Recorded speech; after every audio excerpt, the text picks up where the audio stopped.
This has awarded billions of dollars in small business. And another thing that I would advise people to do is get familiar with the federal acquisition regulations, know how to use it. Someone mentioned Buy American Act. That's all in the FAR. So that's pretty good information, I think, because I had to learn how to use it for my job. Okay, so my question is, are any of you familiar with the textile industry? And can I get with any one of you to, learn about some companies that I can connect with because I have a business idea? What was the textile? Textile. Textile. Yeah. Textile? Yeah. Okay, yeah, we can get together on that. Okay. I'm happy to talk with you about that. Congressman, I wanted to, the gentleman that just spoke, the other thing that I would encourage you to do, sir, is get familiar with those Deloitte, Accenture, McKinsey entities, because I know firsthand they're looking for people like you, because they get these contracts and they have goals. They do have MBE goal spend that they have within their contracts. And so while you may not necessarily be able to get the big behemoth contract that they get, some of something is better than all of nothing. And being able to get in, to get your foot in the door, is a big deal, because that can be a huge contract. So I would encourage you to look at it from that angle as well. Not so much just, I want that contract. If you can be, somebody's saying yes. They get the point, I think, back there. But yeah, if you can I would ask you to consider that as you're approaching it as a private consulting firm. Yes, she had a question. No, I'm saying yes, she. Mm-hmm. Hello, my name is Kimberly Sowell. I work with the City of Greensboro. And so we just concluded our disparity study, and the findings were released. And the ugly truth was From where confirmed. again? City of Greensboro, North North Carolina. Carolina. Yes. Okay. And so we are where you are, Mr. Carey. This is what we're talking about. So we're in the beginning stages of developing strategies for how to increase participation for our MWBEs. One of the sticking points is our process is a low bid, good faith effort. And so when you talked about the best value and that diversity profile, can you share a little bit more about that and the kind of the components that you're requiring now? There are three components attached to best value purchasing, and the considerations are cost, technical, and diversity. And that diversity component, and my office scores the diversity component. First of all, there's a 20% preference score added to whoever comes out on top of that, who has the greatest diversity profile going into that bid. So, they're looking at cost, they're looking at technical, and they're looking at diversity. And the diversity, we're looking at everything from ownership to the control to the amount of businesses that you're doing with small, diverse businesses. The amount of spend that you're engaging with those particular companies as well. So we're looking at an inclusive of workforce.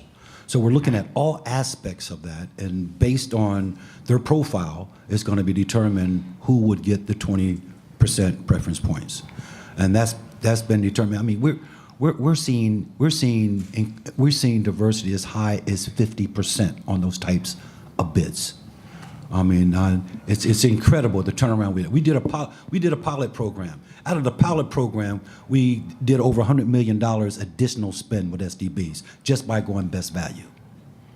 I would highly encourage you, and if we can certainly talk offline. I'll give you all the information that we have in the state of Pennsylvania. Hi, I'm Tim Adams. It's good seeing you again, Carrie. I got my discipleship about how to do business from Carrie and the learnings from Perrin Mitchell as well. So Perrin Mitchell is alive and well these days within our hearts and minds. Now, I'm going to poke the bear a little bit here. So bear with me, everybody. And since becoming disabled, I'm really a little more sensitive about labels. Now, one of the things I'd like to put out there and understand is when we talk about minority business enterprises, we typically have a dollar value, a threshold associated with that. So after I've been very, very blessed in my life. This legislative conference. If you don't know, there are 48 members of the Congressional Black Caucus. We represent about 78 million Americans, and we are the conscience of the Congress. But this session today probably is something that is a real priority for the Congressional Black Caucus. And I sit on the Small Business Committee. I am the ranking member on tax policy, economic growth, and capital. And this issue and this discussion is something that personally is real dear and near to me. I described to a good friend who's sitting on this panel, Carrie, that I like to be the Parent Mitchell, who was a congressman from Baltimore, the sort of Parent Mitchell of the 21st century. And Parent was very active around 8A. So since I've been here, and I'll be 2 years in November, I have focused a great deal on creating wealth, entrepreneurship, and business development. I think that is really a key relating to African Americans. I think we have, I know, we have a very good panel here today. And I'm going to kind of move out of the way because I'm going to let them do their thing. So this will be the rules. Each panelist will provide a very brief introduction and an overview of their areas of expertise. And we had a call this week. So we're going to start off with Joanne, and then with Carrie, then with Jason. They all kind of know the rules. And then after that, we'll get some questions, obviously for myself and you as the panel, and then audience participation. So I'd like to do again is and then start out with Joanne. Joanne. Thank you, Congressman, and thank you all for being here today. It's an honor to be here and a privilege to be a part of this very important session on navigating the world of supplier diversity. Just a little bit about my background. I've been with MBDA. I just celebrated my 18th year this past Monday, and thank you. And I started my career at the ground level in the MBDA's Atlanta regional office. I started my career in general in banking and finance. I started with the FDIC, left there after a short while and went to work for a minority-owned bank, which is now Citizens Trust Bank, which many of you may know of. And so that's where I got my feet wet in the world of entrepreneurship. Because as you know, many entrepreneurs are that are seeking access to capital, and as they grow and expand and flourish, you know, they need financing. And when they land those public and private sector contracts that we're going to talk about today through supplier diversity, as they grow and expand, they need access to capital.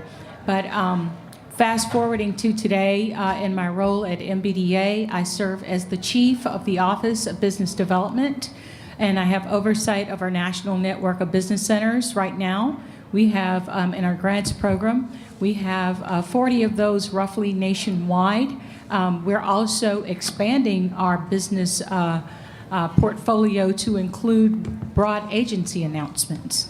Those broad agency announcements that have just closed are going to land us with 35 new programs, footprint nationally. Pretty fascinating.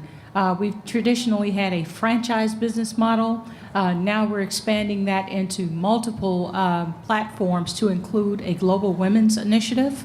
We have an HBCU initiative. We have a formerly incarcerated initiative. And we have 13 others that I'll talk about as we go into our presentation today. But that's just kind of to whet your appetites with regard to who we are, what we do. Another key nugget, just from a numbers standpoint, over the past fiscal year, we generated nearly $8 billion in contracts and financing for minority business enterprises through our national network of business center partners and stakeholders. So more to come.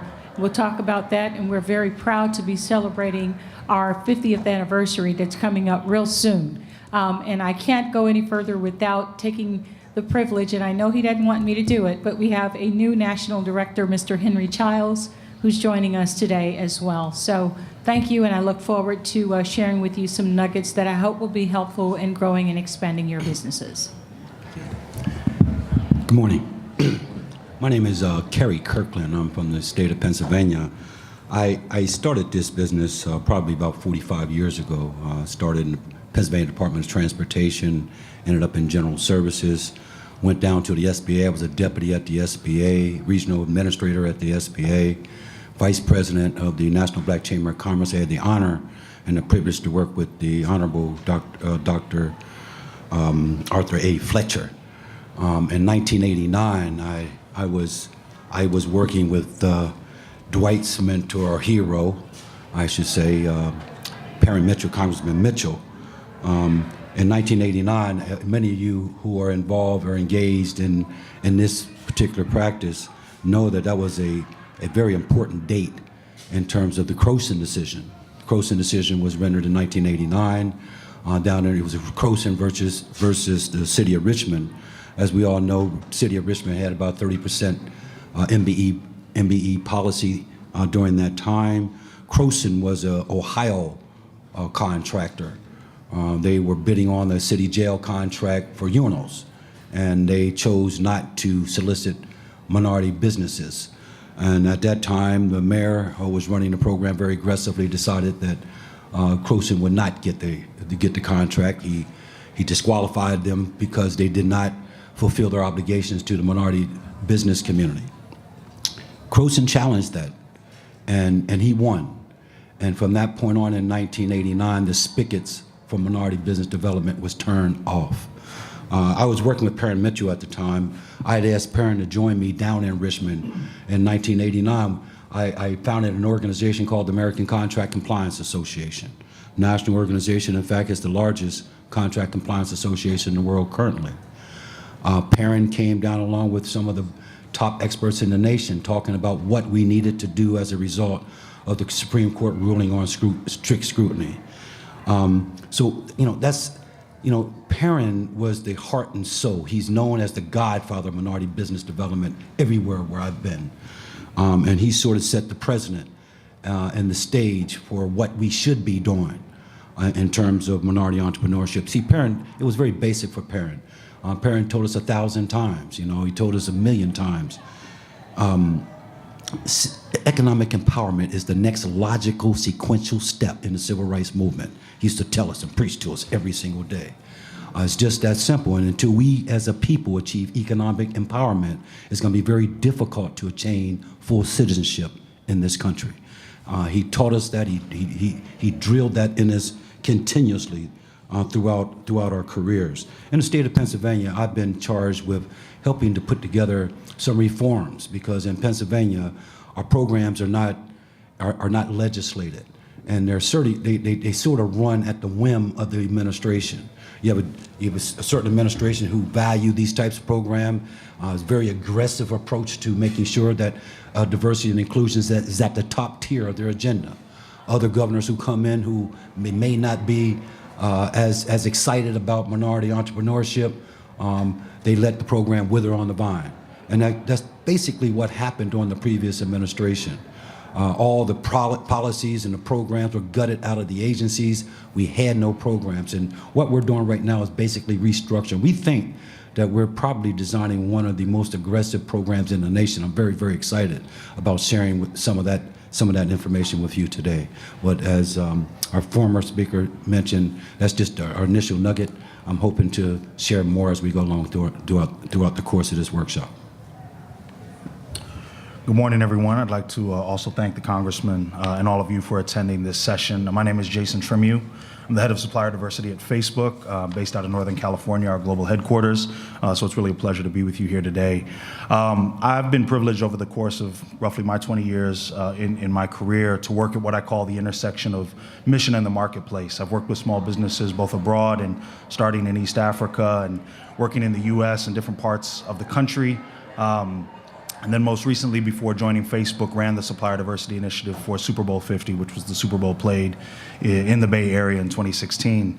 And I think fundamental to that belief and the execution of that program and what we've tried to build at Facebook is that talent and innovation are in communities that we are not tapping into to their full extent. And so when we crafted the mission of the program at Facebook, our tagline, kind of our guiding, our North Star was to help diverse-owned firms compete for and win business with Facebook. That's what we do every day. But we have a bigger vision as well. We're a platform that connects 90 million businesses around the world to the audiences that matter to them. And so one of the things as we built out the program at Facebook, and we're in our second year, just coming up on our second year, so relatively new, certainly to the panelists, the other panelists today, has been about how do we use the power and scale of our platform to fundamentally transform the way that businesses connect to opportunities. And so we've been working on that even as we've been working on connecting diverse-owned businesses, minority-owned businesses to opportunities within Facebook. So I'm happy to talk with you all more. I'm looking forward to the discussion, both from the panel, but also from you as entrepreneurs, which to me is really the joy of this work, is being inspired by the stories we hear every day of business owners that are trying to build their brands and their companies. We know the impact that your companies have in the communities that we care about, and we want to find ways to connect you to the growth and the opportunities that are happening at Facebook. So I'll talk a little bit more about that as we get into the Q&A. What I hope you have seen is the way that we have tried to structure this panel is first and foremost a private sector example. And what better example can you have than Facebook? It is something, does everybody have a Facebook page in here? Can you raise your hand? Those who have, right, okay. You have, that's my little survey I've just taken, and you sort of proved my point. What better operation can you have that is national and international? So I thought that would be appropriate because we always try to connect some sense of relevancy. See, I never want sessions to be where you don't leave where you can connect, and what better way can you have that happen?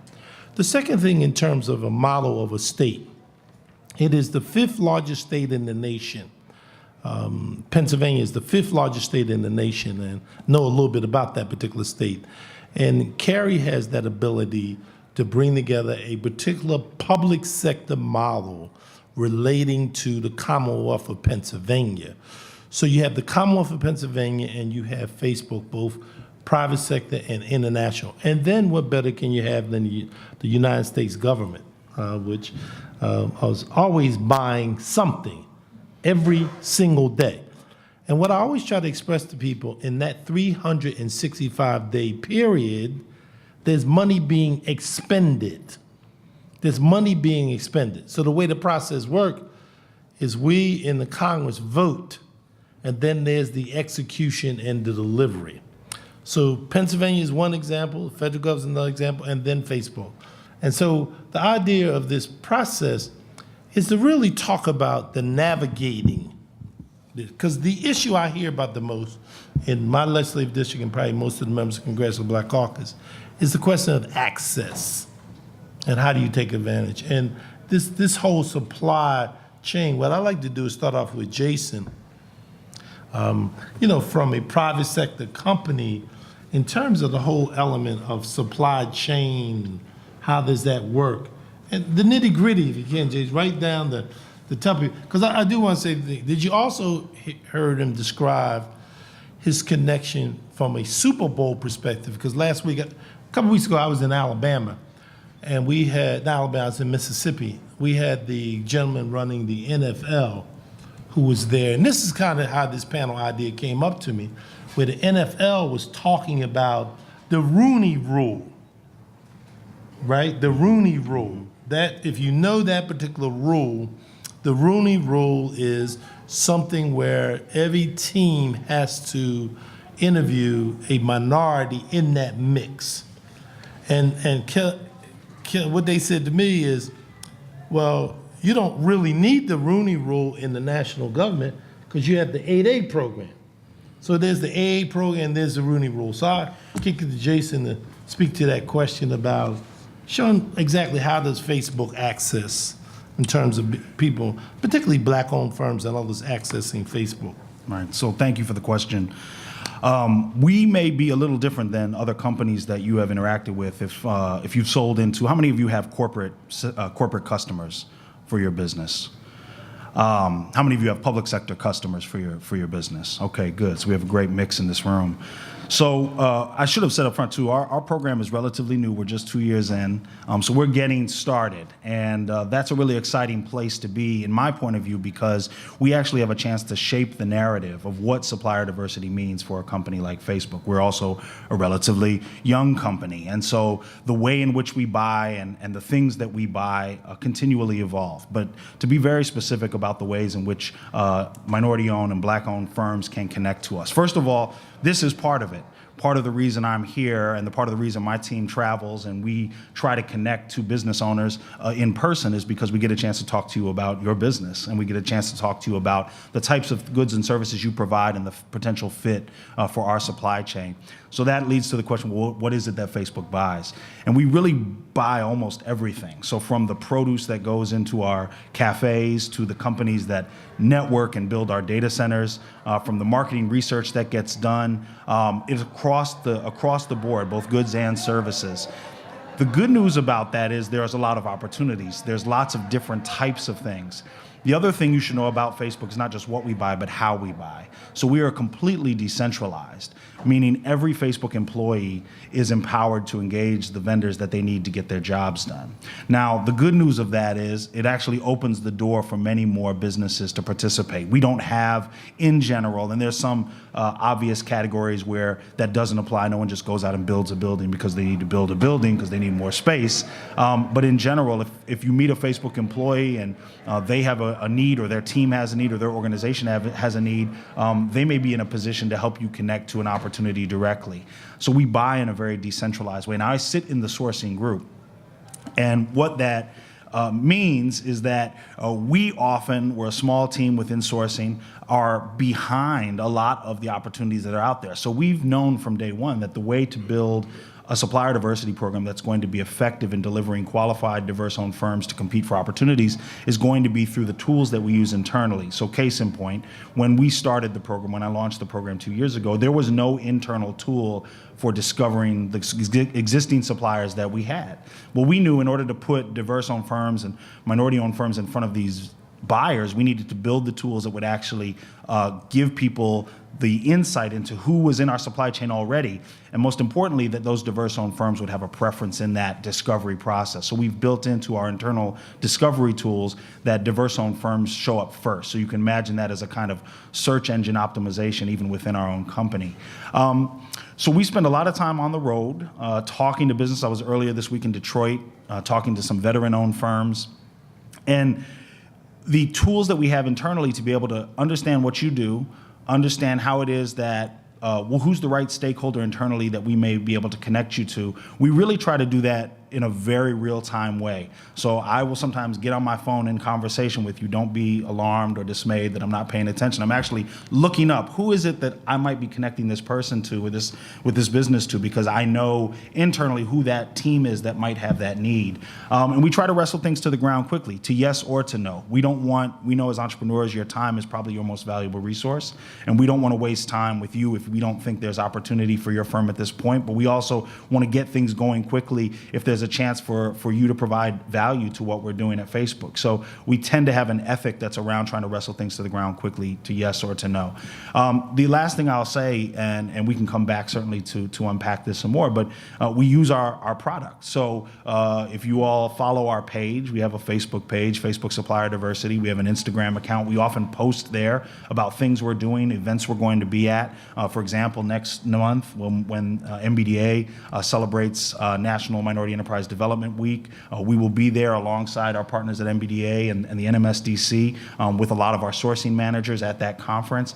So we'll post about those things. We often go live from our page, talking with different internal stakeholders, whether it's the creative department or the other stakeholders within the company, to give you a sense of what types of things, what's on our horizon, what are we looking for. I need to say this, we don't do a lot of RFPs. We don't have a central portal where you can go and look at what are the opportunities coming. You know, Facebook is very much a values-driven company, and one of our values is move fast.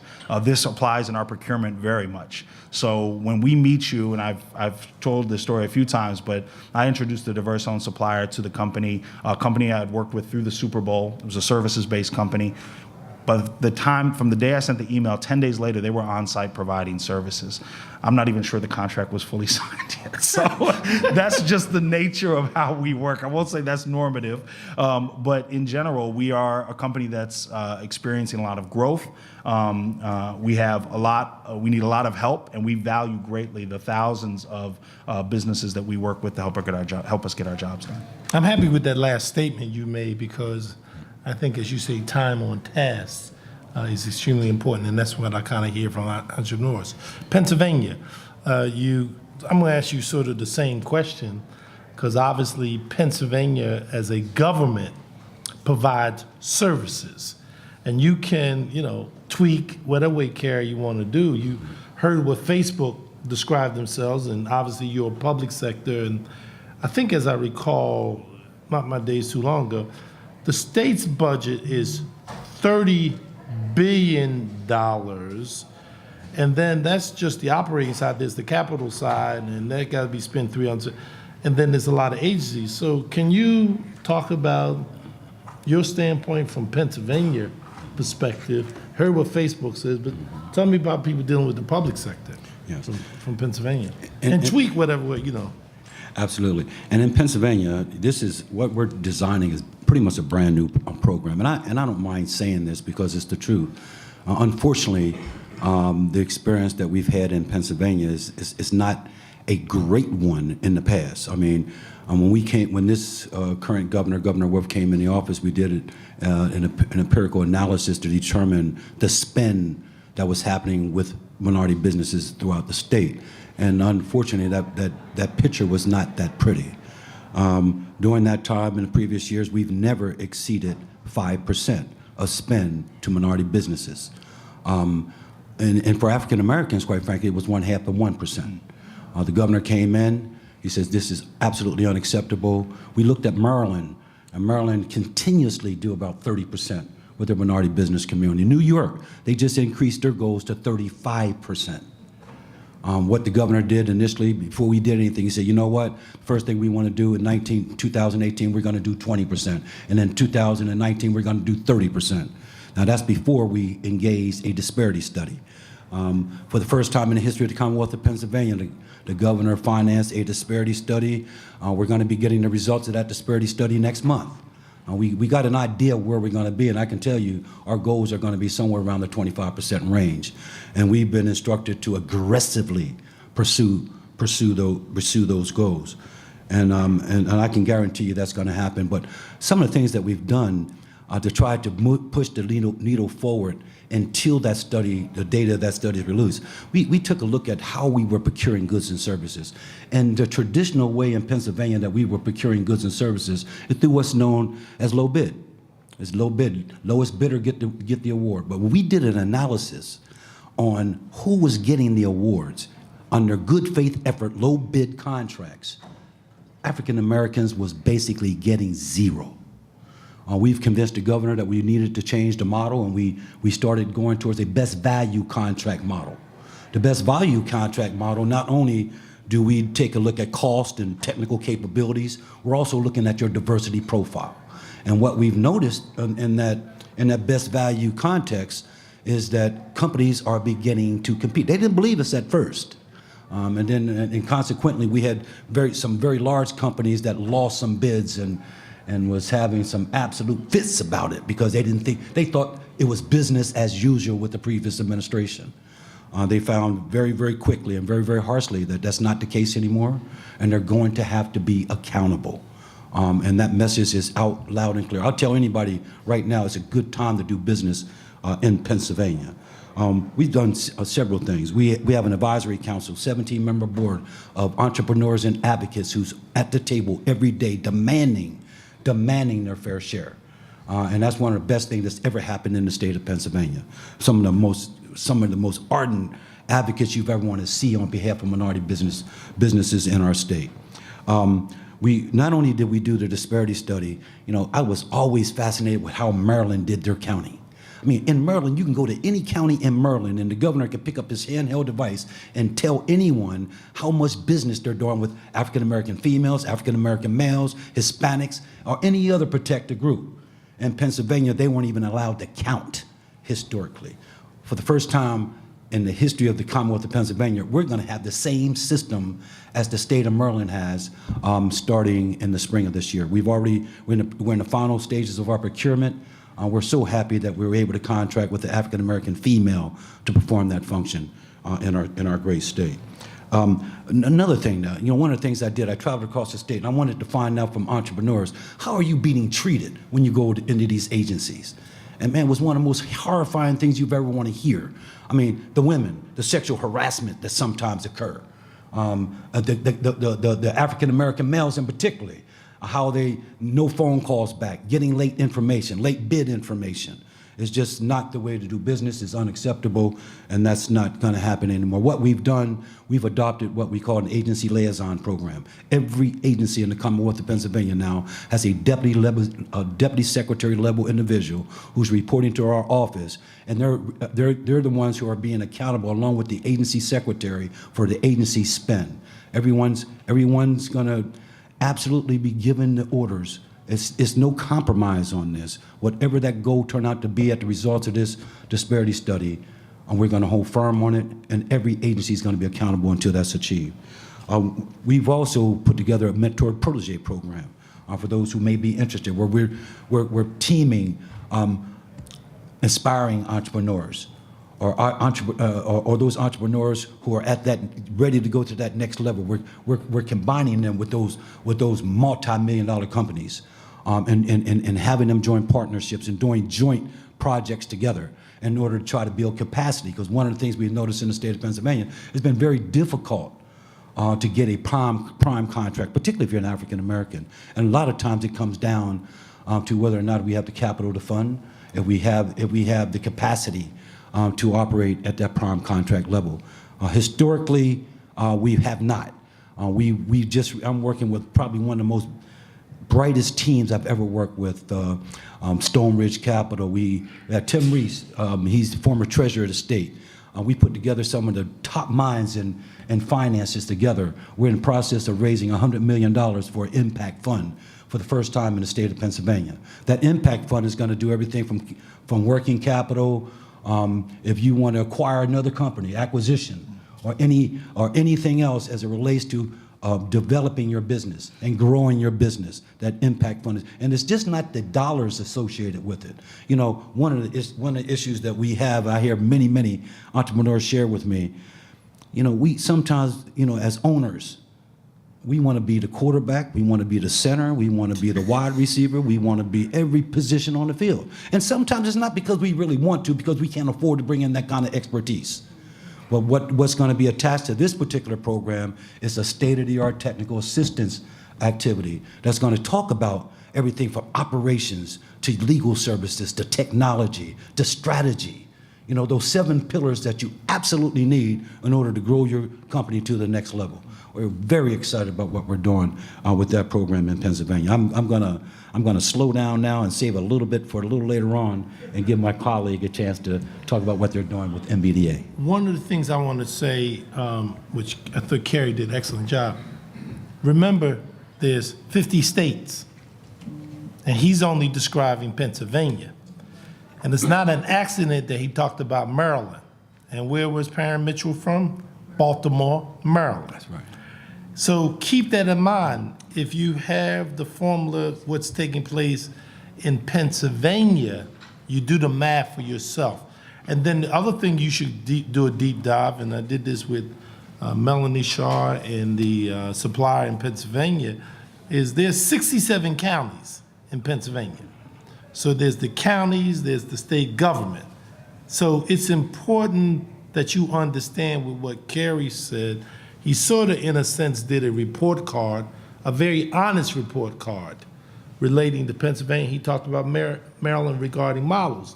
So that's what you always have to think about when we talk about the navigating aspect. depending on where the states are, and we're using Pennsylvania. Now we go to like you cannot talk about, when you talk about the United States government. Tell a little story. When I went to Washington, as I said to you, I went to Washington, and Carrie, you know, I was used to voting on billions. I was used to voting on billions. And Carrie, when I first voted on budgets that was trillions, I mean trillions, okay, not billions. And the difference I see in Washington, I see in state government, Carrie, is in Washington, it's always a continuous resolution. You probably said it. Now remember something, that's your money, right? It's not like in the state. In the state, you have to pass a budget. I think it's, I forgot what the deadline is, but it's a 365 days. At the national level, they don't use a capital budget. They use strictly an operating budget, and it always is a continuum. It always is. So it always talks about me. One year I tell this story, we spent money, rightfully so, for Texas disaster, California disaster. I was in Puerto Rico a couple of weeks ago with a delegation of Virgin Islands. We spent $33 billion relating to New Orleans in this disaster when it occurred, Katrina. For Puerto Rico, they have $49 billion so far for Puerto Rico. $49 billion, and that's not completed. So that then leads over to yourself to talk about, you know, relating to how you get your hands all around that. Absolutely. Thank you. And that's a wonderful segue. Thank you for putting me in this pattern. I would like to also acknowledge Ms. Gail Bassett, who is Project Director for Gail, raise your hand.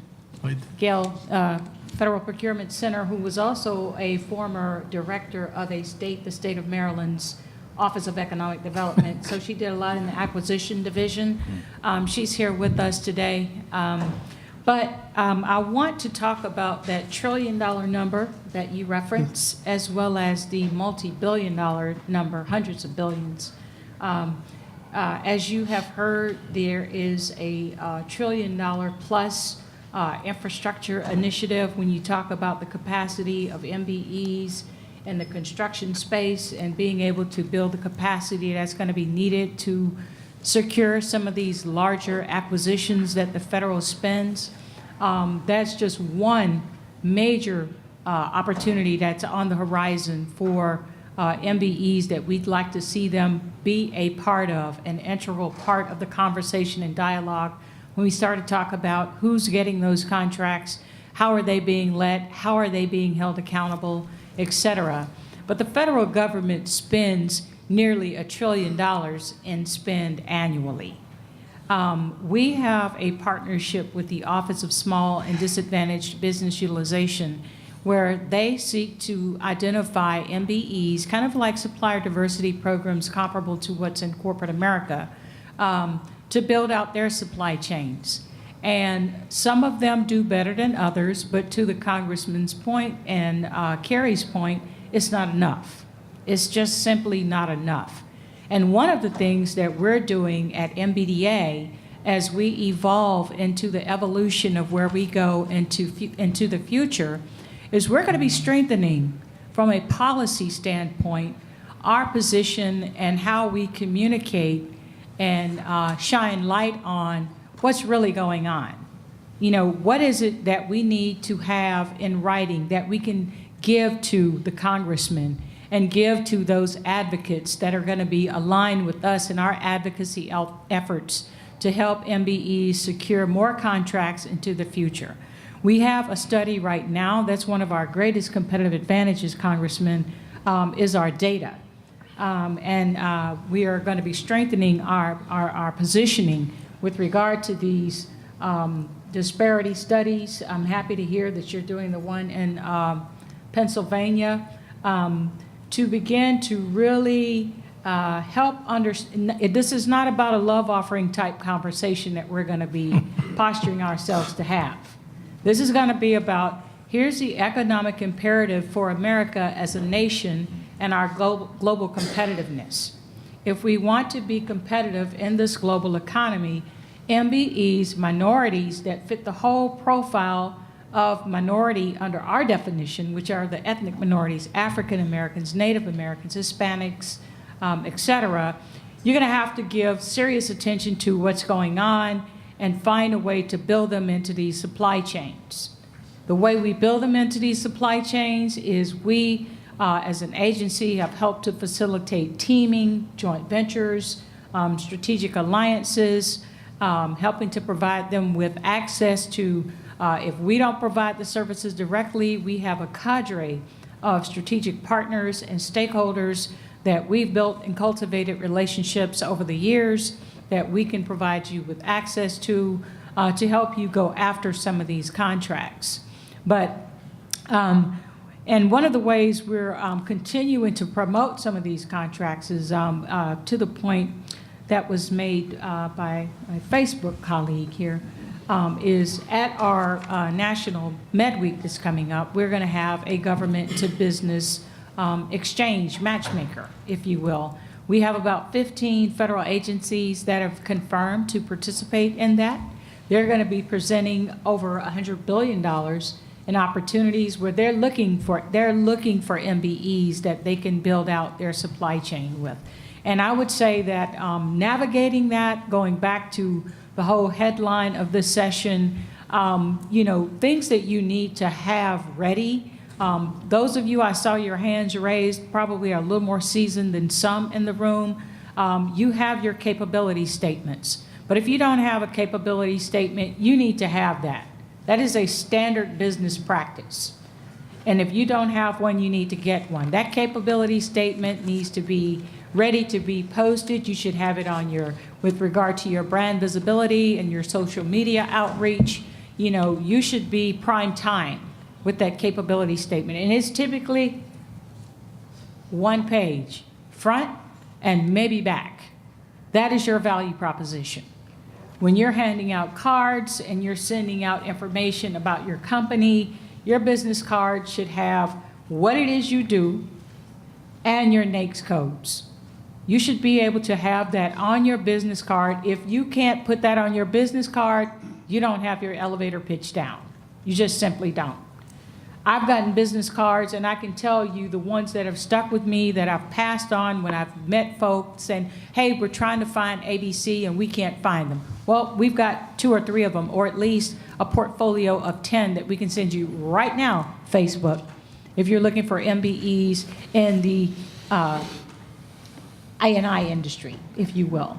I was recently at the Diverse Manufacturing Supply Chain Alliance conference that was held up at Cambridge, and they talked about artificial intelligence and where companies are going. And if you are in the manufacturing space and you're looking to expand your footprint and you don't understand what cobotics is, you know, you're behind.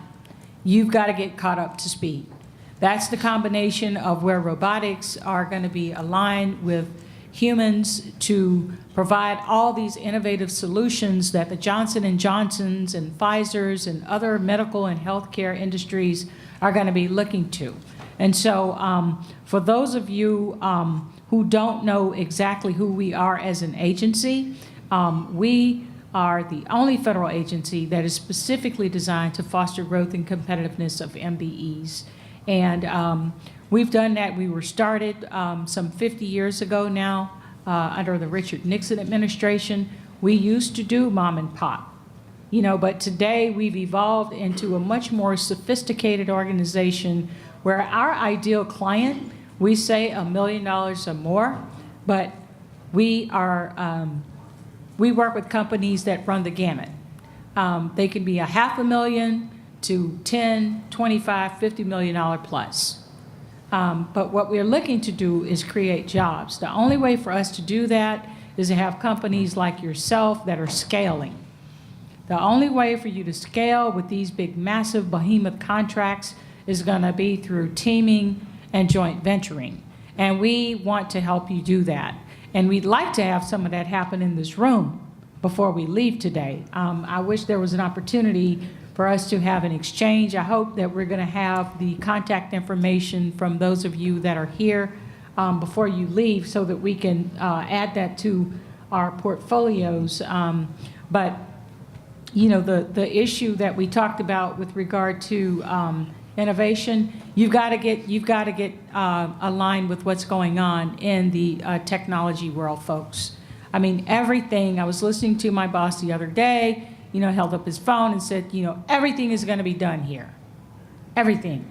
You know, soon, if you want to do business in Africa, if you want to do business in Asia, if you want to do business anywhere across the world, you're going to be able to put in, this is where I want to do business, this is where I'd like to sell my product to, and you pull up that country, share what it is you do, and you'll be able to find partners, opportunities, contacts, and everything else you need to be able to do business internationally. That's the other way you're going to be able to scale. Our partnership at the Commerce Department with the International Trade Administration is one of the ways we can help you do that as well.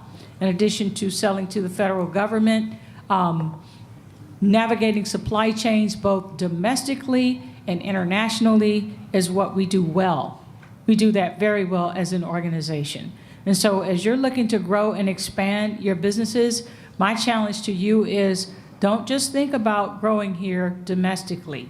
It is so easy now to do business internationally. We have companies that are doing $100,000 a year in sales that are doing business internationally. Each one of you have a U.S. Export Assistance Center in your state. You also have a manufacturing division, the Manufacturing Extension Partnership that's in your state. All of that falls under the umbrella of the U.S. Department of Commerce. And so as we continue to talk and share, I want to continue to share. I'll be around afterwards if you have questions for me, if you want to talk a little bit more intimately about some of what I'm sharing, because I know this is a short window of time. I'm happy to do that. But there's a wealth of opportunities in this federal contracting space, and navigating the supplier diversity space is not as hard as it seems, but you've got to be involved and you've got to be engaged, and being here is a great start to that. Joanne, thank you. I want to follow up with a question to you, which is an issue. I want to make the connection of the policy discussions that take place on the Hill in the Small Business Committee relating to what Joanne talked about the phone. And one of the issues we talk a lot about is cybersecurity. Mm-hmm. You want to talk a little bit about that aspect of cybersecurity, because that's a newfound part of the vocabulary. So you have comments on, I can talk, you know. Sure. A phenomenal opportunity. If you are there any businesses here in the cybersecurity space? Several of you. Okay. Yeah. Everything is going, you know, cybersecurity. If you are not in that space, you need to find out what kind of transferable business skills, what kind of core competencies it is that you have as an organization that you can leverage to build yourself into a partner who is doing business with the federal government in that regard. There is a huge amount of spend on cybersecurity. You've heard the news. We don't have to tell you. Hackers, and we won't call names, okay? But we've heard the news about, you know, hacking that's taken place of U.S. systems, both domestically and from international entities that have been hacking our systems. There is just an enormous amount of opportunities. If you're interested in cybersecurity, I think that, I don't have the exact number, Congressman, but what I can tell you is if you are in the technology space and you're not thinking about cybersecurity and how you can land contracts in that space, you're missing the boat. And if you're interested in learning more about those opportunities, we can help you with that. We have a team of in-house expert business, for all intents and purposes, they're business consultants, but they're business development specialists at MBDA. We help facilitate access to those federal partners who have, whether it be Homeland Security, whether it be the Department of Transportation. There's going to be a lot of opportunities that are going to be stemming from broadband and infrastructure. All of this stuff ties into our cybersecurity because all of that infrastructure, all of it is the undercurrents of it links into cybersecurity. You have to know that. You must know that.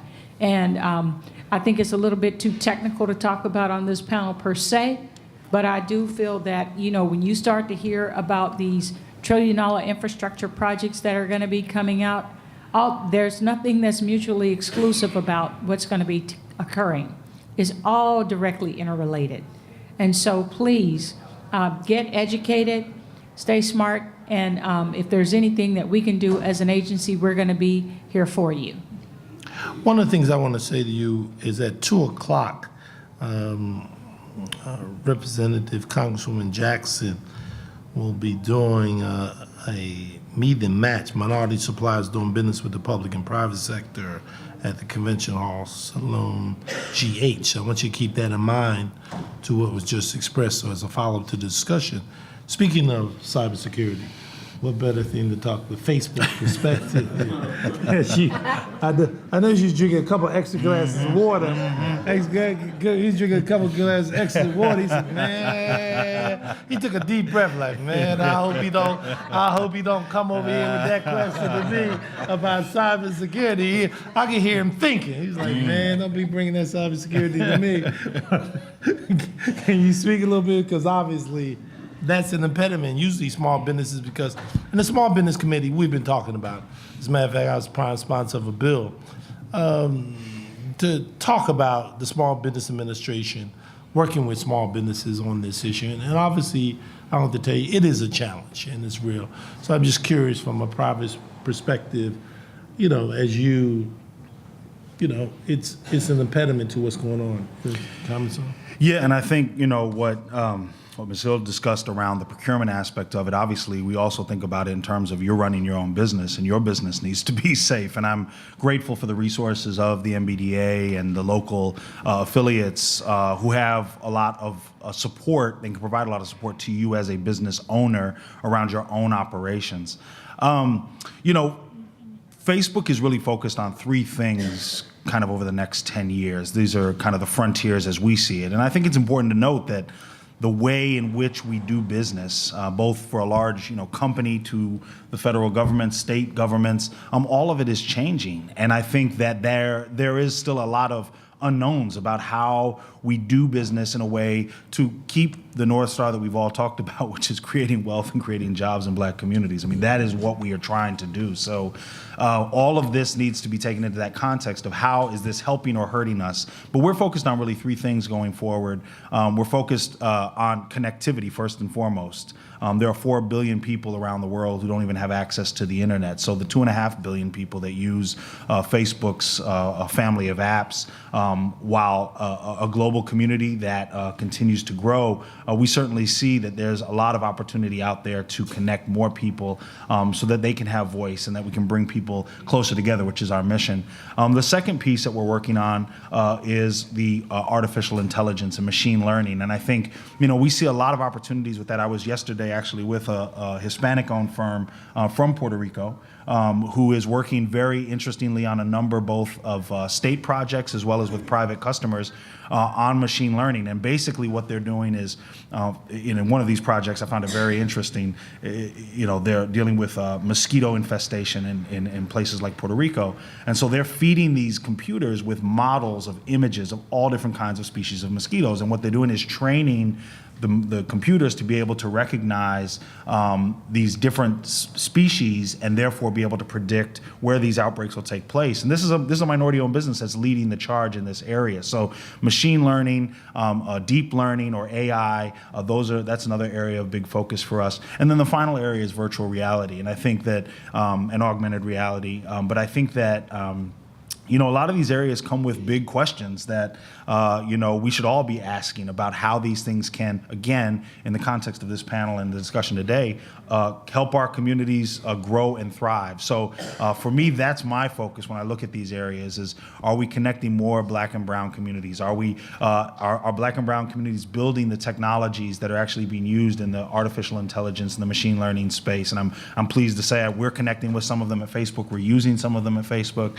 And then in the VR space, how do we create, you know, there's some really interesting applications of virtual reality where we're actually able to create experiences. I know another MBE firm that's working in the VR space that's creating experiences that allow others to build empathy for different experiences that they might not have had given their background. So I think there are some unique applications across these three areas that are important for minority-owned businesses to be aware of. I want to go to Kelly from Pennsylvania perspective on the cyber, but I thought Jason raised a very good point. You know, we're in the 21st century, and the title of this session is The Business of Business. And obviously, the world has changed radically, and will continue to change.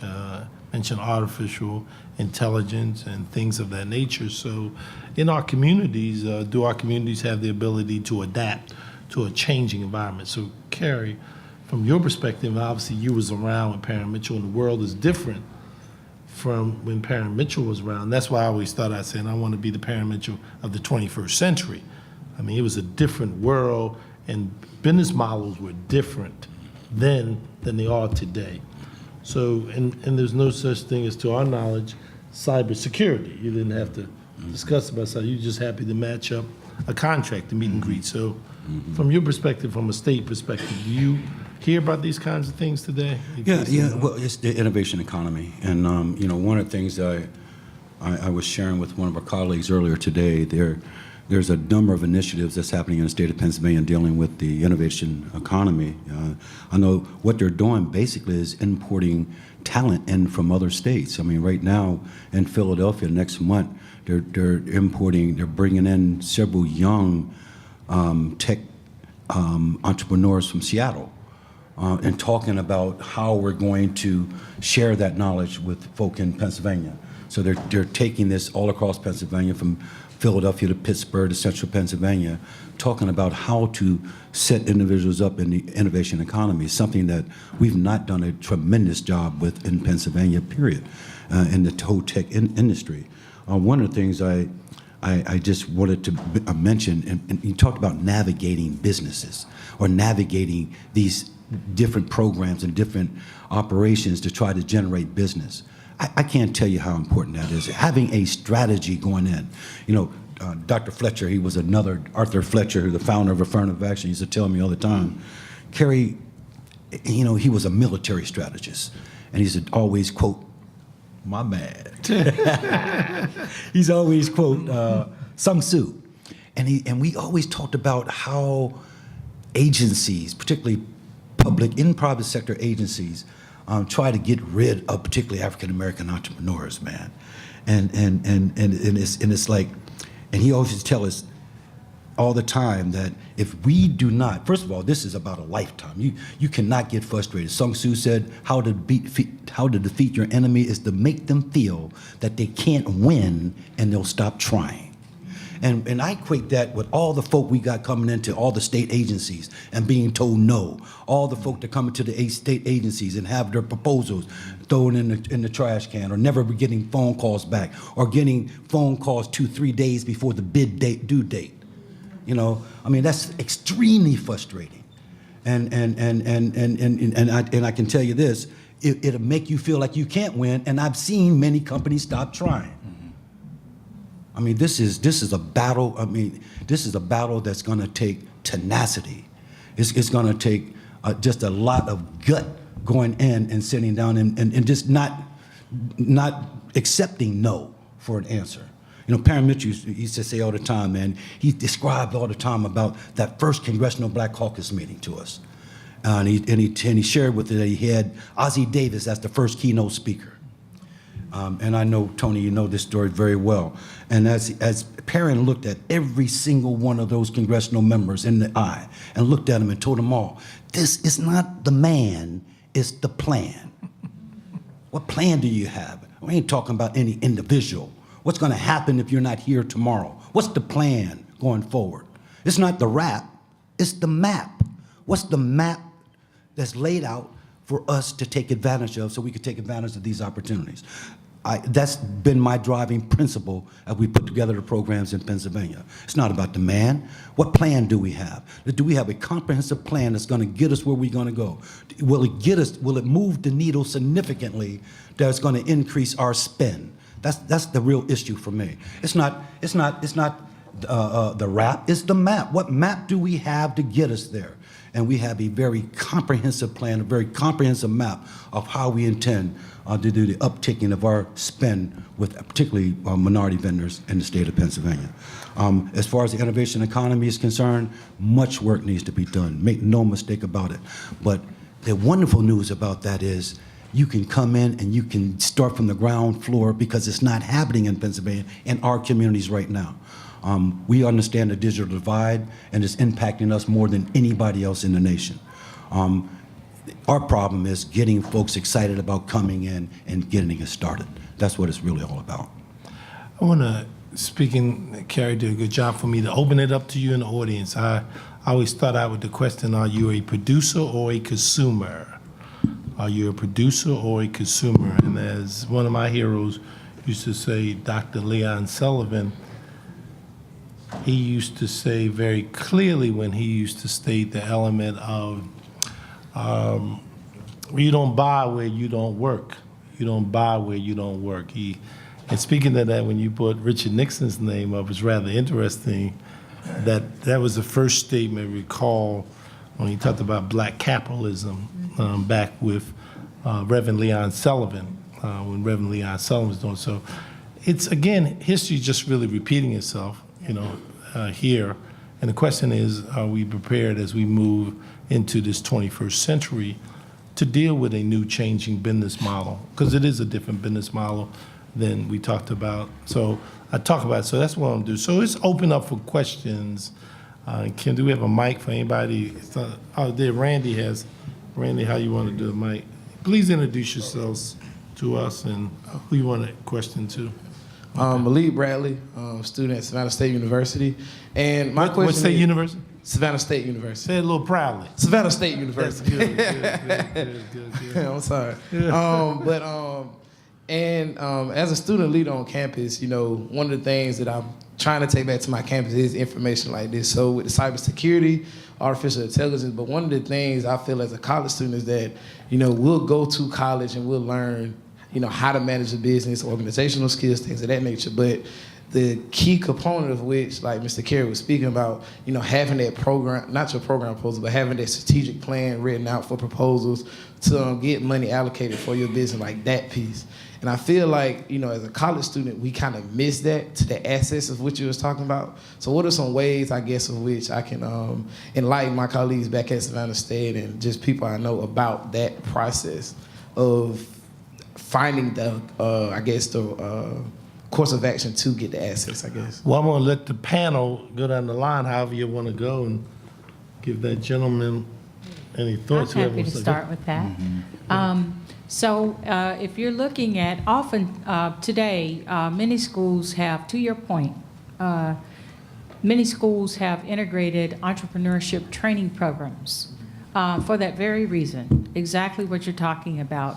But in the city of Savannah, I know that you have a small business development center who does a lot of educational training. I'm happy to share and help facilitate you getting access to them and inviting them to be a part of your student, whether you all have a forum that they can speak at to share with you insight around how to prepare and prep for a business plan if you have ventures that you're thinking about, and some of the resources that are available to you to help you with that. And I know that I don't know if they have one at a university there in Savannah. I'm very familiar, I'm from South Carolina by way of Georgia, so I do have knowledge of Savannah State, but happy to talk with you more afterwards. Mm-hmm. You definitely want to tap into your local businesses, man, and local advocates who are advocating on behalf of business development. Bring them to your campus. Sit down and talk to them. Pick their brain. You want to do it as often as possible. I mean, quite frankly, that's what I used to do with people like Anthony Robinson and Tim Adams and Carl Evans. I picked them and I followed them. Art Fletcher, I used to carry his bags just to listen to him. I tell you, you're going to get more out of it than you ever imagined. But contact those local entrepreneurs and those local advocates and ask them to come out to your school and do presentations and join them at their place of work and study and listen to what they're doing. It's going to be a tremendous advantage for you. Yeah, I mean, there's no substitute for talking to entrepreneurs. And I learn something every time I'm in a setting like this talking to business owners. But I have to, obviously you have the internet and there's a lot of resources out there. I know when I launched my consulting practice, I spent a lot of time looking at business plans on the internet, just finding different videos and actual templates that I could use. So you certainly have the wealth of information there, but nothing will substitute from talking to entrepreneurs and some of the resources that have been mentioned. I'm just going to add, in terms of that strategy that you mentioned, how significant, I didn't realize how critical understanding that strategy was until I went to work with the SBA. SBA, the 8A program, is a program that I ran, and that program is a 9-year program. And I've seen so many folk come into that program unprepared, and consequently, at the end of the 9th year, there's no contracts to be had. And on the flip side of that, I've seen other entrepreneurs come in there well before they even sign on the dotted line to become an 8A business.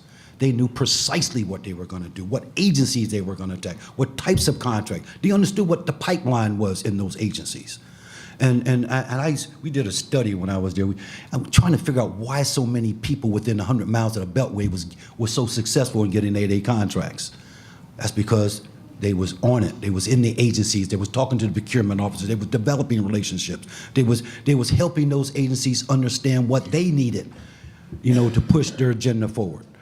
So out of everything, I mean, understanding that strategy going in is gonna help you with a lot of frustration on the backside and understanding what you're up against and what you're trying to accomplish.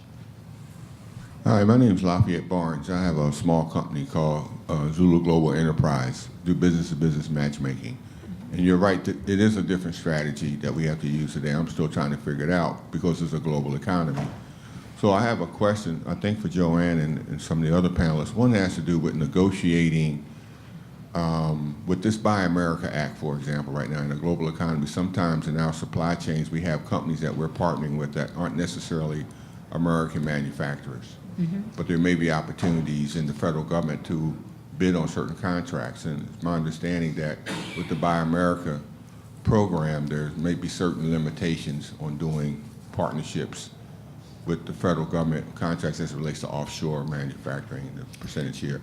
So, and then the second thing is, how do you leverage what the federal government and the state governments are doing as it relates to certain percentages and scorecards or how much business they're doing with minority contracts in the private sector? So let's say this might be for Facebook. I don't know whether Facebook has certain, I don't want to say quotas, but certain requirements that you do a certain amount of business, with minority-owned businesses throughout a particular period. I don't know how that works. And how does the federal government and the private sector work together so that we can maximize those contract opportunities?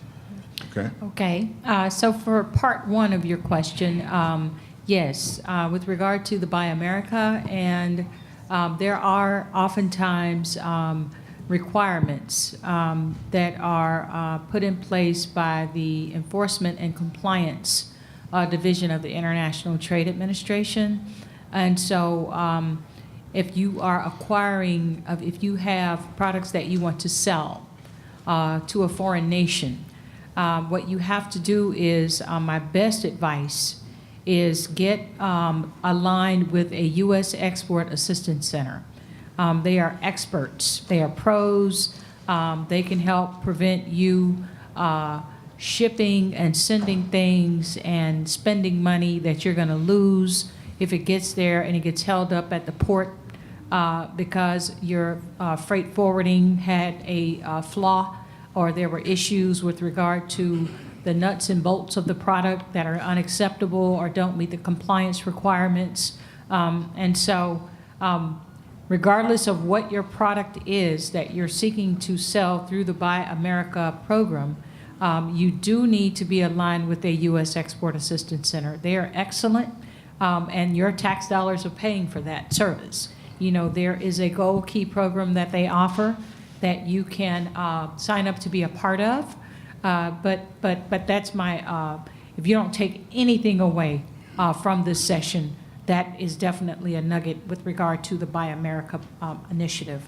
And with regard to the acquisitions and purchasing of the federal, state, local governments, and private sector, my 2 cents on that would be to the point that Carrie was making. You've got to be involved. You've got to be in their face, because just like you want to sell them that product, competition is so fierce, and there are so many other people, not just in your state or in your local region, both nationally. You know, you have people out there that are just, you know, at the pulse of what's going on and want to sell to the federal, the public, and the private sector. Get in their face, find out what their spend goals are, have meetings with them, find out what it is, where they're going to be at. You know, all these little local events, sometimes those are the best. You know, you don't necessarily need to go to a major national event, but it's a lot of the local stuff is where a lot of the relationships are built and cultivated. And when they see you enough and you're consistent in your delivery of service, and you're ready with your capabilities, and you've got a great track record, 10 times out of 10, eventually you're going to land some business. Yeah, I can answer directly just quickly. So we have internal goals that we are striving for in our first year of our program. We're, as I mentioned earlier, relatively new. In my experience, more broadly, policies are critical to the scaling and the efficacy of supplier diversity efforts. We also need pressure. And we're grateful, when the folks that sit in my seat, we're grateful when someone picks up the phone and calls us and says, hey, we really like to do, I'm talking about an internal stakeholder who says, hey, you know, a member of Congress has asked us about this. We'd really like to be doing more business with diverse-owned firms, minority-owned firms, because we know that the firms are there ready. That's why we spend time like this cultivating relationships. But we're not waiting passively to do that. So we're pushing both internally, but also wanting to work with our public sector partners. You know, one of the areas that I have been working on for the last 6 months or so has been around our data center construction. And I've been partnering with organizations like the National Association of Minority Contractors and some of my peers in tech, because what happens is we typically end up building a lot of these facilities very close to each other. And I think there's a unique opportunity within the construction space more broadly for how these data centers are built. You know, ours typically 1 million square feet of space, $1 billion project, oftentimes with multiple phases. And you know, whereas before maybe some of our data centers were in places where there wasn't as rich a minority community, a minority business community, we're now, you know, we just announced a few months ago outside of Huntsville, Alabama. We have a data center going up outside of Atlanta, Georgia. We have a data center outside of Richmond, Virginia, outside of Columbus, Ohio. So we're really excited. I feel really excited about the opportunity to push not just within Facebook, but as an industry in partnership with people around this room, and certainly within members of the of Congress around how can we do more, because I don't see, you know, I see some of you writing notes on paper, but a lot of you are taking your notes in your phone. We're not going back to paper anytime soon. You know, we're going to need that capacity in the cloud. So to build these data centers is only going to continue to be a growing enterprise. Let me do this. Question, let's see. One, stand up, please. Stand up. 1, 2, 3, 4, 5. Okay, 6. Stand up, please. And you know, because there's such a demand, I still got like 45 minutes. But you can stop. Great. So my name is Melanie Shaw, and I have a lobby firm in Pennsylvania. I'm familiar with most of the gentlemen there. We often talk about capacity, and do you reach capacity by growing organically, or do you take acquisition, merger approach? My specific question is, through PMBDA, is there any program that looks at how to match up firms that have an interest in either mergers or acquisition of their firm or of another firm, and then the financing around that. I'll just say I've tried on my own, and personalities get in the way oftentimes, but if there was a program that could help folks through that process, I think it would be phenomenal. Sure. Yes, to answer your question, absolutely. With regard to, her question was centered on building capacity, and to build that capacity, do we encourage that through mergers and acquisitions, or financing, alternative sources of capital? And I would say yes and yes. There are, we work with a number of financial institutions, and oftentimes the capacity comes through, the third layer of that would be through teaming and joint venturing, where you have core competency that you can either complement with another entity that's larger, or that has the kind of core competencies that you need to go after a particular opportunity. The other way you can grow is through acquisition. If you have a company that you've built out and you're saying, you know what, I'm ready to sell this because I'd like to just do something totally different, you know, but I don't want to leave all of the assets, whether it be through capital equipment, relationships, contracts, et cetera, that you've built over the tenure of your business model. But yes, acquisitions and then the merger piece. We do have a partnership with the National Association of Investment Companies that we work with very closely, and they are very interested in those type deals. And so if you're interested, if you've got a business, I'd love to talk with you more about that offline. Okay, I got that gentleman, and then I know I got the three here, and I come over there next. Go ahead. Yes. Yes, good morning. Carl Evans, no relation that I'm aware of anyway. Okay. All right, first of all, I'd like to say good morning, everyone. And going back, Kerry, it's good to see you, man. It's been a while, okay? Going back to the days of Perry and Mitchell, even now, nothing has changed. We have to be aggressive in our approach. We have to remain aggressive in our approach. And so with that said, I'm not going to talk about or question about what we possibly, potentially can do. I'm going to talk about what we're actually doing. The gentleman in the back there, his name is Jonathan McCollum. Jonathan McCollum represents the New York Building Congress. Over the last decade, these are the companies that have spent $1 trillion around the world in terms of building. We're doing Build America with them October 2nd at the Library of Congress under Congressman Donald Payne Jr. With Congressman Evans's office, we're going to be doing a Build America in Pennsylvania. What they look at from a regional standpoint, they look at Boston all the way down to Virginia as a single region in terms of how we do business. And what we're looking at right now is that same approach. We have to build relationships. You have to be consistent in the relationships. You have to also be in a position where when the goals that got you there or whatever are no longer there, that you're doing business as usual with these companies. So very clearly, come October 2nd at the Library of Congress, we're doing Build America. And there we're talking about technology. We're talking about the technology that is taking place on these work sites that if we don't keep up, we'll be left behind. A lot of the building that's going to take place in this country in terms of infrastructure work is going to take place off-site. It's going to be modular and then brought on-site in terms of actual building. All of the robotics, all of the things associated with blockchain, with innovation, all those things, we have to keep up. And we have to do it for ourselves. This relationship with Jonathan McCollum and his group with the New York Building Congress puts us in a place where we can sit down and talk with the design build firms, the AECOMs, the Jacobs Engineerings, the firms that ultimately will do the work.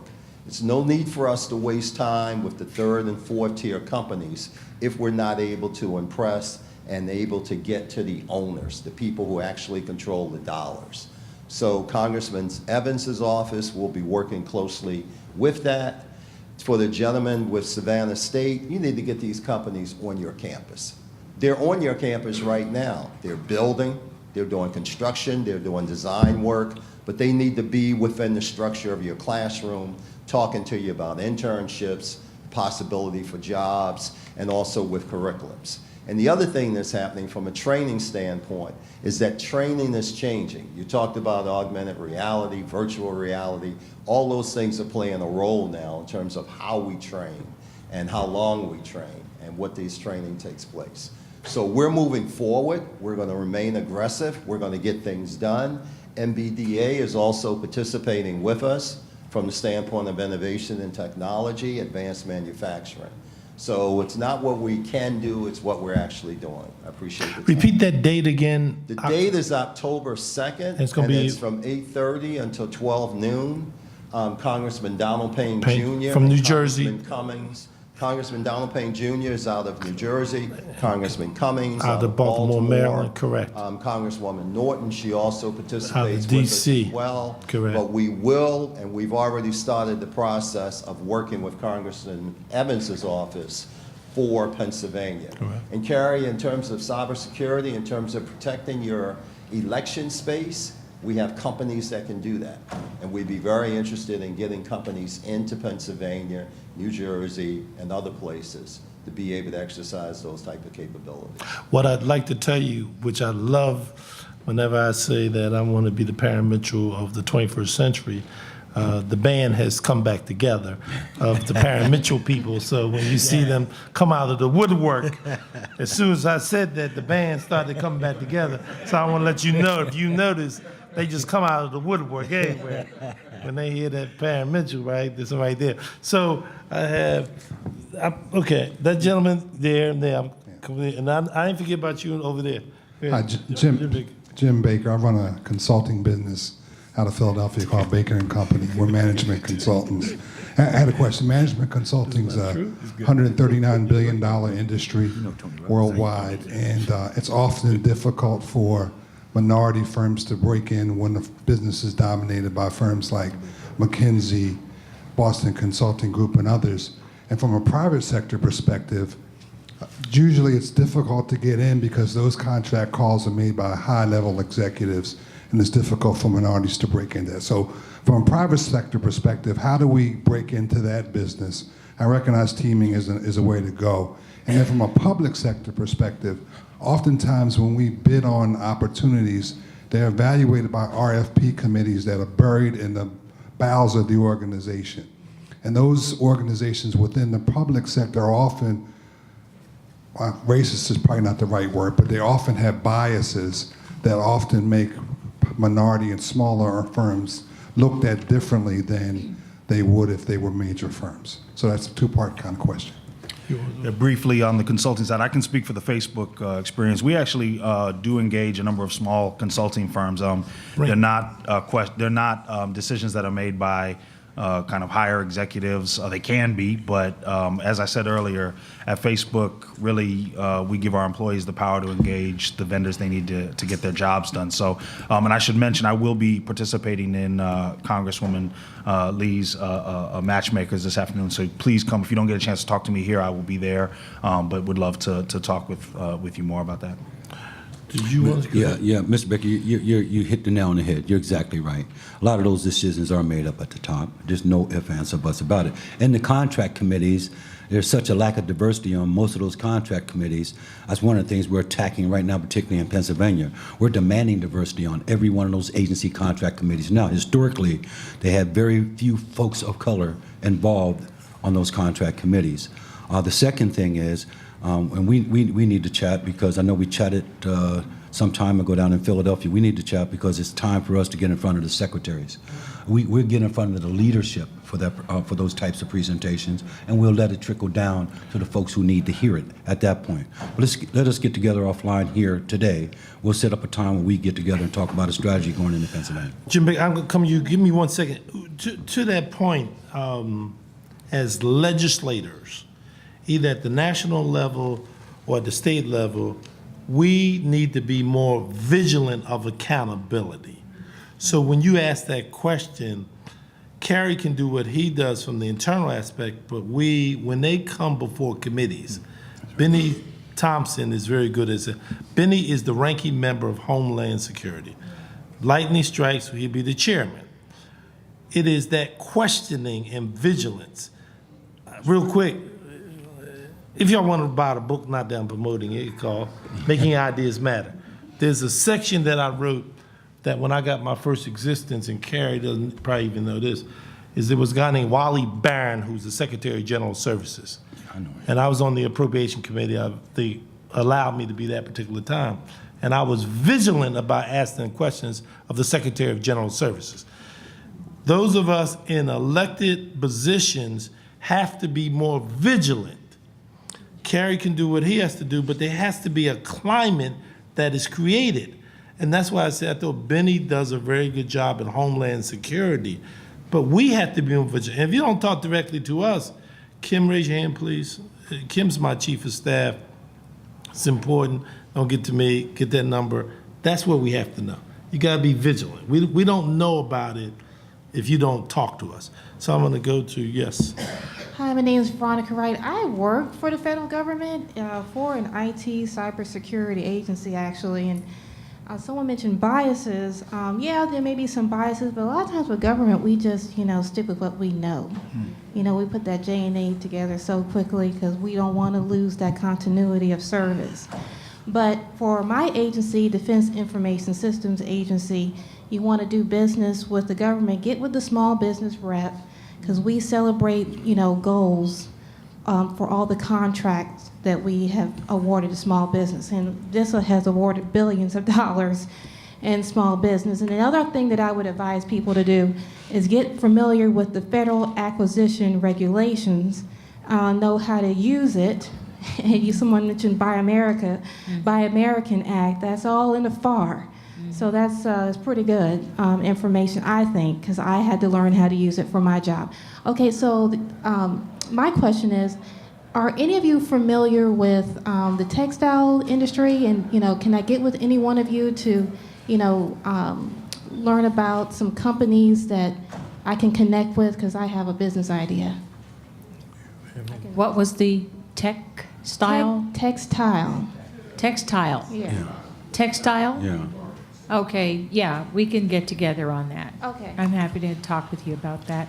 Congressman, I wanted to, the gentleman that just spoke, the other thing that I would encourage you to do, sir, is get familiar with those Deloitte, Accenture, McKinsey entities, because I know firsthand they're looking for people like you, because they get these contracts and they have goals. They do have MBE goal spend that they have within their contracts. And so while you may not necessarily be able to get the big behemoth contract that they get, some of something is better than all of nothing. And being able to get in, to get your foot in the door, is a big deal, because that can be a huge contract. So I would encourage you to look at it from that angle as well. Not so much just, I want that contract. If you can be on, somebody's saying yes. They get the point, I think, back there. But yeah, if you can I would ask you to consider that as you're approaching it as a private consulting firm. Yes, you have a question. No, I'm saying yes, you. Mm-hmm. Hello, my name is Kimberly Sowell. I work with the city of Greensboro. And so we just concluded our disparity study, and the findings were released, and the ugly truth was From where confirmed. again? City of Greensboro, North Carolina. Okay. Yes. Okay. And so we are where you are, Mr. Carey. This is what we're talking about. So we're in the beginning stages of developing strategies for how to increase participation for our MWBEs. One of the sticking points is our process is a low bid, good faith effort. And so when you talked about the best value and that diversity profile, can you share a little bit more about that and the kind of the components that you're requiring now? There are three components attached to best value purchasing, and the considerations are cost, technical, and diversity. And that diversity component and my office scores the diversity component. First of all, there's a 20% preference score added to whoever comes out on top of that, who has the greatest diversity profile going into that bid. So, you know, they're looking at cost, they're looking at technical, and they're looking at diversity. And the diversity, we're looking at everything from ownership to the control to the amount of businesses that you're doing with small, diverse businesses, the amount of spend that you're engaging with those particular companies as well. So we're looking at an inclusive of workforce. So we're looking at all aspects of that, and based on their profile, is going to be determined who would get the 20% preference points, and that's been determined. I mean, we're seeing diversity as high as 50% on those types of bids. I mean, it's incredible the turnaround we did. We did a pilot program. Out of the pilot program, we did over $100 million additional spend with SDBs just by going best value. I would highly encourage you, and we can certainly talk offline. I'll give you all the information that we have in the state of Pennsylvania. Hi, I'm Tim Adams. It's good seeing you again, Carrie. I got my discipleship about how to do business from Carrie and the learnings from Perrin Mitchell as well. So Perrin Mitchell is alive and well these days within our hearts and minds. Now, I'm going to poke the bear a little bit here. So bear with me, everybody. And since becoming disabled, I'm really a little more sensitive about labels. Now, one of the things I'd like to put out there and understand is, when we talk about minority business enterprises, we typically have a dollar value, a threshold associated with that. So after I've been very, very blessed in my life. I'm going into 30 years in business now. And we've been able to grow nationally and internationally. But the point I'm making is, from a label of what a minority business enterprise is that once you get to a certain dollar threshold, you are no longer considered an MBE. But my real question is, do I lose my blackness then? Because I'm still a minority business. Now, the flip part of that is, am I now considered a minority supplier? Because I think it's important that for our young people and others that they see us and they know that we are success stories, and we have to embrace that. And they need to know we exist, and they need to know that minority businesses are accomplishing a lot and are growing. So my question, though, goes back to this. Outside of the MBE program, particularly when we look at what's going on in the States and others, are there any tracking mechanisms to see about minority suppliers? And what I mean by that, all the focus, or is there any way that we're making sure that those businesses that are MBEs continue to have success? Are we tracking how much money is given or is being invested in minority businesses in general? Or are we finding ourselves just focused on small businesses and that being what we count as minority support? So I can start. I think you're referring to the SBA's small business cap. Under the $750,000, I think, Carrie, you could probably speak to that part. But no, with regard to as you grow, does that remove you from the classification of being an MBE? An MBE, under our definition at MBDA, is any firm that fits the criteria of our executive order, which are African Americans, Native Americans, Hispanic Americans, et cetera, et cetera.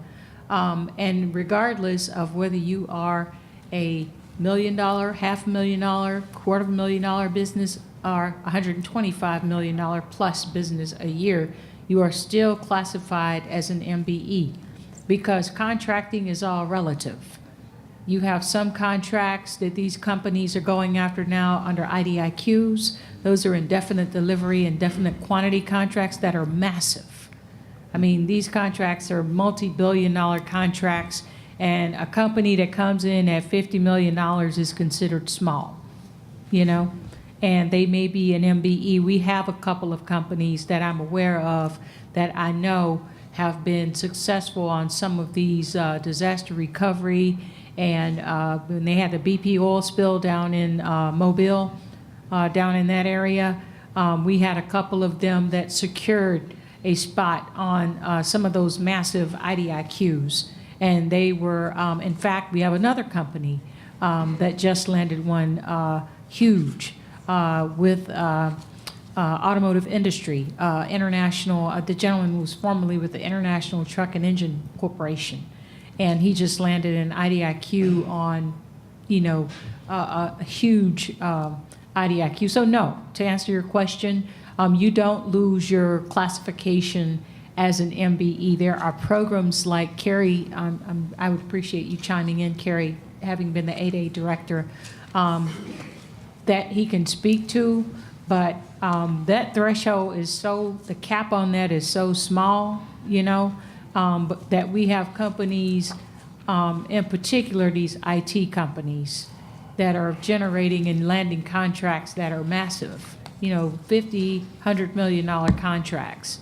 And the tracking that we do as an organization in partnership with the U.S. Census Bureau is our state of minority business information. We have a study, a new study that's going to, it's from the 2012 census data, and we're excited about 2017 data that's going to be coming out soon.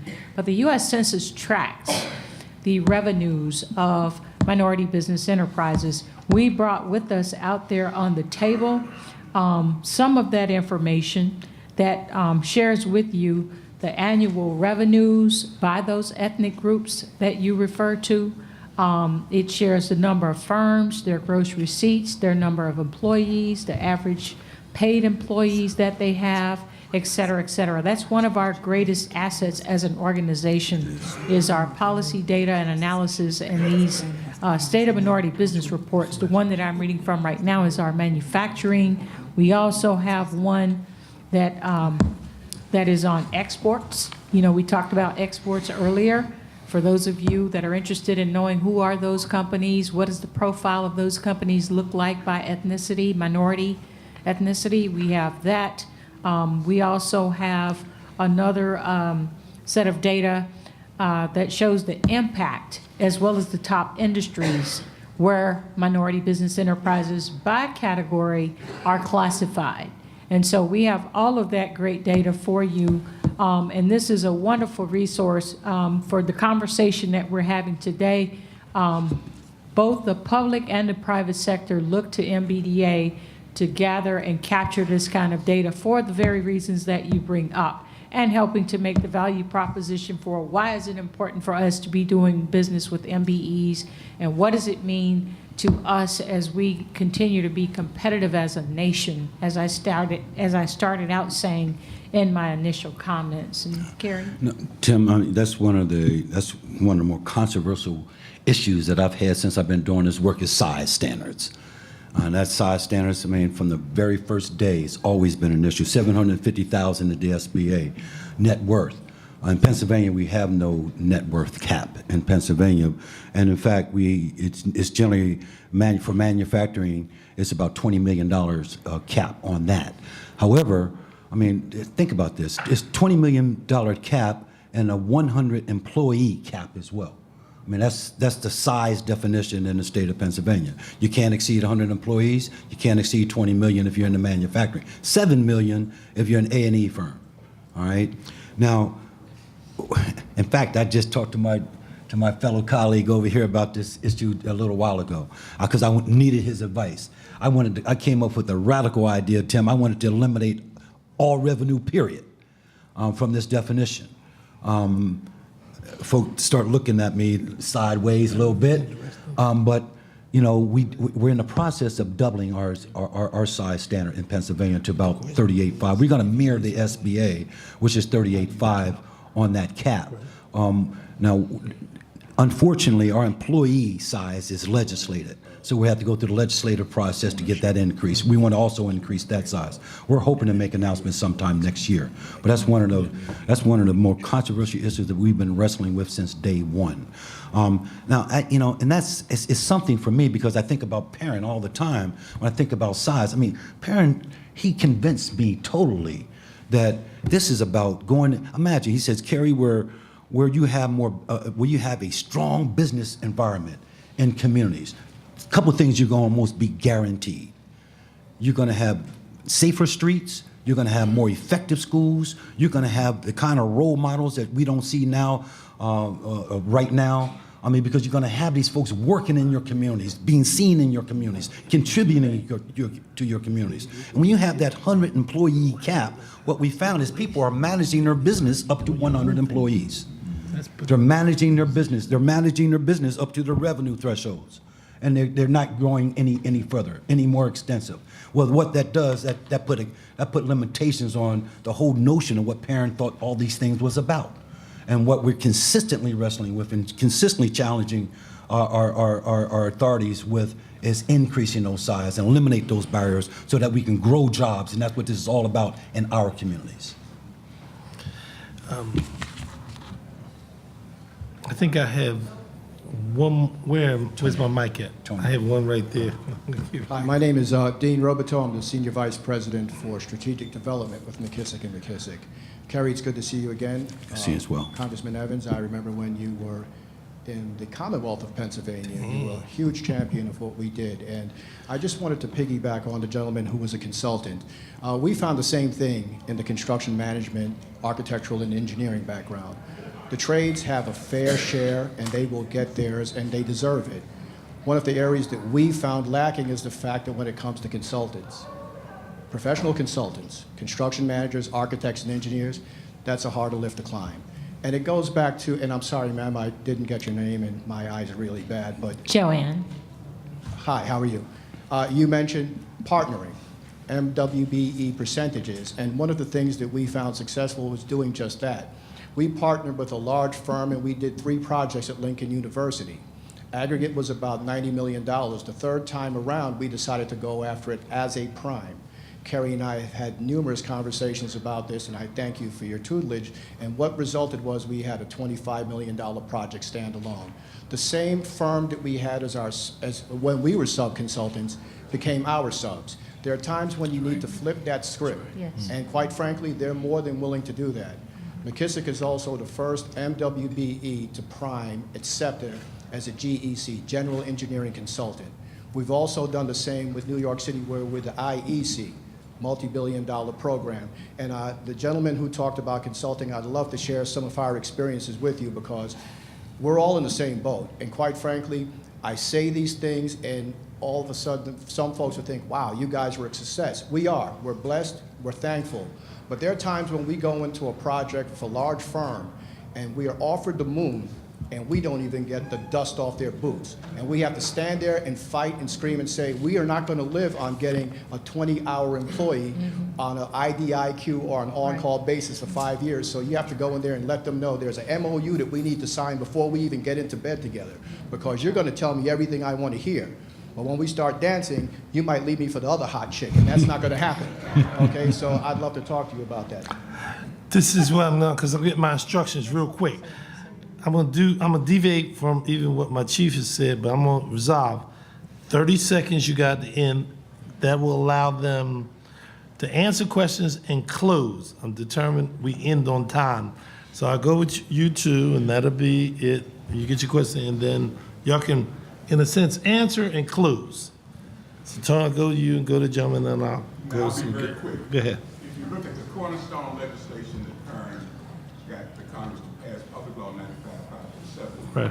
it said the goal of these programs is to develop competitively viable companies, Right. not small business. Right. So we always have to refer back to that. That's right. Point. That's right. Yes. You the mic. I don't have to talk. My question is twofold to Joanne and Kerry. With respect to MBEs, there's a lot of conversation on how to help MBEs do business with the corporate and government. But considering the size and scope of African American and all MBEs have over $1 trillion plus in revenue, where are the programmings to get them to interspend, cross-ethnic spending, and then to all three, including Jason, the activities that you're doing to actually build detailed databases of different businesses by classification, by tax impact, employee base, project scope, experience, regions of country they operate in, so that we have those databases to get past just some of the conversational points about inclusion, but we've got hard data with list of firms and what they can do. Okay, Joanne. Yes. You heard 1, 2, 3. You work your magic as you do your close and go down the line for Joanne, Sure. Carrie, and Jason. Work your magic. Okay, so my best advice for those contracts that you refer to, those large ones, and the size and capacity of if you're an African American owned business, my best advice is get involved with the local business associations, chambers, etc. There are organizations that are putting together teams, and the diversity of the team, it may be that your partner is a combination of a Hispanic-owned business, a woman-owned business, a Native American-owned business, etc., and you all land that $100 million contract. Think about it like that, and I think that you will be very successful, because the scale and capacity issue is not going to go away. And again, it goes back to what I talked about earlier. You just want to get your foot in the door and get your experience with a group where you're going to be able to leverage that for the next opportunity, exactly what he just described.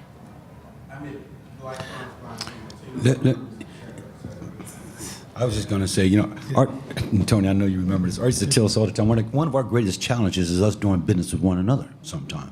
We talk all this stuff about everybody else and all the issues we have with others, but if you think about it, sometimes we don't do business well with ourselves. I mean, I can't tell you how many firms I'm looking at and where everybody's talking about, man, Kerry, I'm having a difficult time. There's discrimination in the system. And I'm looking down the line, I'm looking at their profile. They have, they're not doing any business at all with minorities. No minority legal services, no minority consulting services. Sometimes very few minorities in the firm. I mean, so that's something that, we're gonna have to face, and we're gonna have to talk. Anytime I face that, we have discussions about it. But it's something that's real, something that we don't necessarily like to talk about, but it's an uncomfortable conversation. But if we're going to be real about it, we got to be real about it. We got to learn how to do business with one another. And if you're out there, if you know of some minority or African American lawyers who you can possibly bring into your operation, we need to take a look at that. Or accountants or any other professional services. So often we talk the talk, but we don't walk the walk. And it's time for us to do both. There's no ifs, ands, or buts about it. I hate to say it, but you're exactly right. And sometimes that's very difficult, and it's one of the most challenging things we have as a people. Jason. So I appreciate the question. I actually was on a panel a few weeks ago out in California on this topic. And I would be remiss not to acknowledge organizations like the National Minority Supplier Development Council. I see some of those colleagues in the back.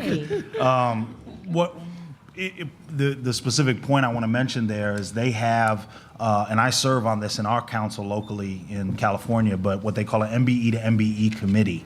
And the whole goal is to actually help drive more relationships. I saw this firsthand delivering the Super Bowl supplier diversity in the Bay Area. To this day, there are relationships that we built between MBEs and other MBEs that are living on to now service other companies because the opportunity was there. Everyone was in the room together. People saw, everybody put their cards out there. We saw what the opportunity was and people connected. To your point about data, I think this is critical. And I've said this to my colleagues at NMSDC and at WeBank and all the organizations that certify. We know the businesses are out there, and I'm not going to get the number, I think, exactly right. 11 million minority-owned businesses? According to our 2012 data, it's about 8.3. 8.3 minority-owned businesses. Million. 8.3 million minority-owned businesses. The NMSDC, one of the largest private certifiers, maybe 12, maybe 13, 15,000. There's an addressable market there that we have to figure out, because when we have these opportunities and the only wells we have to go to, and they're rich wells and they're great wells, but they're not enough, we have to figure out how we find these businesses. And so one of the things, and it's why I said, when I joined Facebook to launch this program, the vision was always, how can we use the power and scale of our platform? We're only one platform.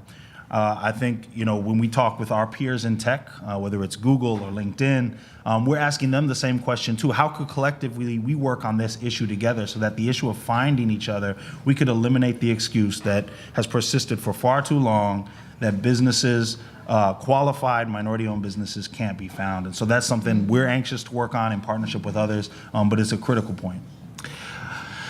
One, I want to thank our panel. Our panel has been fantastic. This has more than exceeded even my expectations. Let's give them all a hand.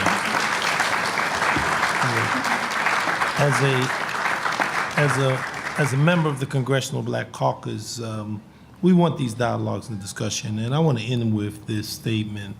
And Tim, I thank you, right? Tim is your name? I thank you, because I think what Tony said to me is the ultimate objective was in the language. I don't think we can have it both ways. This says the business of business. Mm-hmm. That's what it says. That's what the title of this says. And as I said to you, as Reverend Leon Sullivan was said, since you said what you said, as one of my heroes, when he made the statement is, you don't buy where you don't work, first and foremost, and you got to decide if you're a producer or a consumer. A producer or consumer. The market radically has changed in a lot of different ways, and it's not. And even though I talk about being paramature of the 21st century, the world was obviously different. Most people, if you know how 8A came about, was really set aside for veterans, and it started from veterans, and it was emerged over to minorities and others, and African Americans. But so the world is changing, and we are. But I thank you as a member of the caucus for you coming and being involved in this discussion. This is only my second year doing this event. We did something earlier in the Congressional Black Caucus last year, all about this. This is kind of the area I want to be known as the small business congressman. Is that what I want to be known as? And that's the niche that I'm going to continue, because if we're going to deal with the issue about wealth creation, transforming our neighborhood, attacking poverty, from the statements that are made, it's from a lot of the things that we need to do. So again, I thank you, and I know Kim Turner, my chief, is very happy. We got 1 hour, with 2 minutes ahead of time. She's determined to make sure this thing was over on time. Thank you again very much. Thank you. Thank you.